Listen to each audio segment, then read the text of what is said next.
Now here is a solar system inside a galaxy, and one of the peculiarities of this solar system is that at least on the planet Earth the thing peoples. In just the same way that an apple tree apples. Now maybe 2 million years ago, somebody came from another galaxy in a flying saucer and had a look at this solar system, and they looked it over and shrugged their shoulders and said, just a bunch of rocks. And they went away. Later on, maybe 2 million years later, they came around and they looked at it again. And they said, excuse me, we thought it was a bunch of rocks, but it's peopling. And it's alive. After all, it has done something intelligent. Because you see, we grow out of this world in exactly the same way that the apples grow on the apple tree. If evolution means anything, it means that.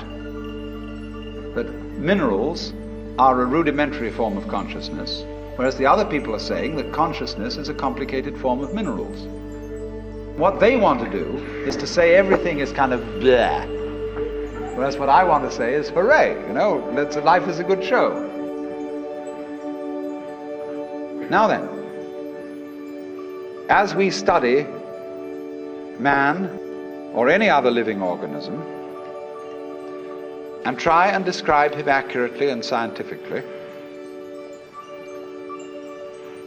we find that our normal sensation of ourselves as isolated egos inside a bag of skin is a hallucination. It really is. It's absolutely nutty. Because when you describe human behavior, or the behavior of a mouse or a rat or a chicken or anything you want to describe, you find that as you try to describe its behavior accurately, you must also describe the behavior of its environment. Supposing I walk, and you want to describe the action of walking. You can't talk about my walking without also describing the floor. Because if you don't describe the floor and the space in which I am moving, all you will be describing is somebody swinging his legs in empty space. You couldn't see me unless you could also see my background, what stands behind me. See, if I myself, if the boundaries of my skin were coterminous with your whole field of vision, you wouldn't see me at all. You would see my bright red vest instead. That's why I put it on this evening, to demonstrate this point. And that would be the thing that filled your field of vision, that was the thing standing there. You wouldn't see me, because in order to see me, you have to see not only what is inside the boundary of my skin, but you have to see what is outside it too. Now that's terribly important. Really, the fundamental, ultimate mystery, the only thing you need to know to understand the deepest metaphysical secrets is this: that for every outside there is an inside, and for every inside there is an outside. And although they are different, they go together. There is, in other words, a secret conspiracy between all insides and all outsides, and the conspiracy is this: to look as different as possible, and yet underneath to be identical, because you don't find one without the other. Like Tweedledum and Tweedledee agreed to have a battle. Note that, agreed. So there is a secret. What is esoteric, what is profound, and what is deep is what we will call the implicit. What is obvious and on the open is what we will call the explicit. And I and my environment, you and your environment, are explicitly as different could be. But implicitly, you go together. And this is discovered by the scientist when he tries, as the whole art of science is to describe what happens exactly. And when he describes exactly what you do, he finds out that your behavior is not something that can be separated from the behavior of the world around you. He realizes then that you are something that the whole world is doing. Just as when the sea has waves on it, all right, the sea, the ocean is waving. And so each one of us is a waving of the whole cosmos, the entire works, all there is. And with each one of us, it's waving and saying, yoo-hoo, here I am. Only it does it differently each time, because variety is the spice of life. But you see, the funny thing is, we haven't been brought up to feel that way. Instead of feeling that we, each one of us, are something that the whole realm of being is doing, we feel that we are something that has come into the whole realm of being as a stranger. When we were born, we don't really know where we came from, because we don't remember. And we think when we die, that's just going to be that. Some people console themselves with the idea that they're going to heaven, or that they're going to be reincarnated, or they're going to Summerland or something, you know. People don't really believe that. For most people it's plausible. The real thing that haunts them is that when they die, they're going to sleep and never going to wake up. They're going to be locked up in the safe deposit box of darkness forever. But that all depends, you see, upon a false notion of what is oneself. Now, the reason why we have this false notion of ourselves is, as far as I can understand it, that we have specialized in one particular kind of consciousness. Being very general and rough, we have two kinds of consciousness. One I will call the spotlight, and the other the floodlight. The spotlight is what we call conscious attention. And that is trained into us from childhood as the most valuable form of consciousness. When the teacher in class says, "Pay attention," everybody stares and looks fast at the teacher like that. That's spotlight consciousness. Fixing your mind on one thing at a time. Concentrate. And even though you may not be able to have a very long attention span, nevertheless you concentrate. You use your spotlight, one thing after another, flip, flip, flip, flip, flip, flip, flip, flip, like that. But we also have another kind of consciousness, which I'll call the floodlight.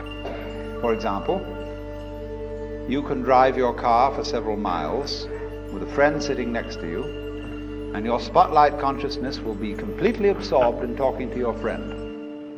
Nevertheless, your floodlight consciousness will manage the driving of the car, will notice all the stoplights, the other idiots on the road, and so on, and you'll get there safely, without even thinking about it. But our culture has taught us to specialize in spotlight consciousness and to identify ourselves with that form of consciousness alone. I am my spotlight consciousness. My conscious attention, that is my ego, that is me. And very largely we ignore the floodlight. Now, the floodlight consciousness is working all the time. Every nerve end that we have is its instrument. You know, you can go out to luncheon or something and you sit next to Mrs. So-and-so, and you go home and your wife says to you, "Was Mrs. So-and-so there?" "Yes, I sat next to her." "Well, what was she wearing?" "Well, I haven't the faintest idea." You saw, but you didn't notice.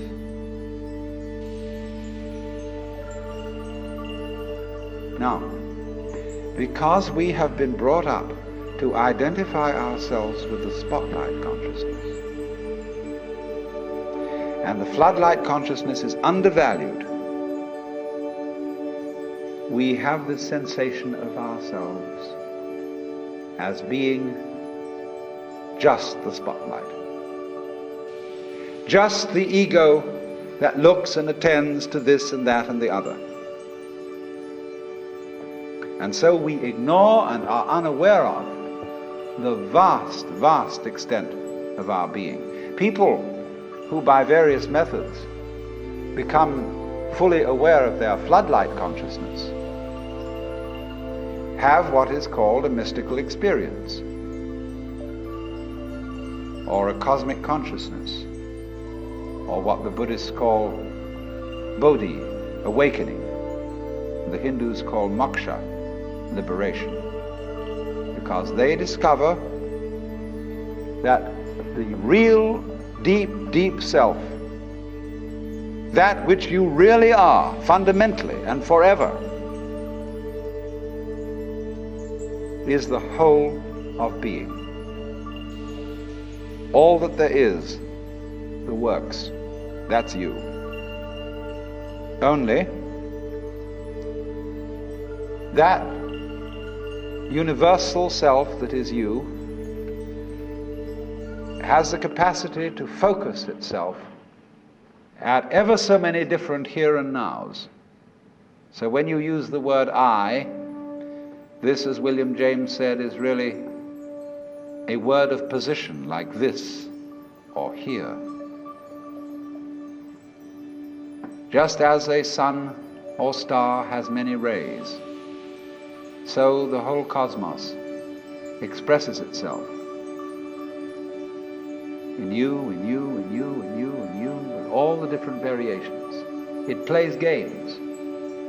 It plays the John Doe game, the Mary Smith game. It plays the beetle game, the butterfly game, the bird game, the pigeon game, the fish game, the star game. Just like these are games that differ from each other, just like backgammon, whist, bridge, poker, pinochle, or like waltz, mazurka, minuet, and so on. It dances with infinite variety. But every single dance that it does, that is to say, you is what the whole thing is doing. But you see, we forget it. We don't know. We've been brought up in a special way so that we are unaware of the connection, unaware that each one of us is the works, playing it this way for a while. And so we have been taught to dread death, as if that were the end of the show. It won't happen anymore. And therefore to be afraid of all the things that might bring about death, pain, sickness, suffering. And if you don't know, you see, if you're not really vividly aware of the fact that you are basically the works, you have no real joy in life. You're just a bundle of anxiety mixed up with guilt. Because you see, when we bring children into the world, we play awful games with them. Instead of saying, "How do you do? Welcome to the human race. Now, my dear, we are playing some very complicated games. And these are the rules of the game we're playing. I want you to understand them, and then you learn them, and then when you get a little bit older, you may be able to think up some better rules." Instead of being quite direct with our children, instead we say, "So here you are." It was a nasty baby anyhow. You're here on probation, you understand that. And maybe when you grow up a bit, you'll be acceptable. But until then, you should be seen and not heard. You're a mess. And you've got to be educated and schooled and whipped until you're human. So that these attitudes, which are inculcated into us in infancy go on into old age. The way you start out is liable to be the way you finish. And so people going around fundamentally feeling that they don't belong, because their parents said to them in the first place, look, you don't really belong here. You're here on sufferance. You're on probation. You're not a human being yet. And people feel this right on into old age. And so they figure that the universe is presided over by this awful kind of God the Father parent, who, yes, has our best interest at heart, is loving, but who spares the rod spoils the child. Whom the Lord loveth, he chasteneth. And so everybody's sort of, when's it going to hit next? And so don't feel that they belong. So we get this ghastly, what I call Christian ego, a little bit Jewish too,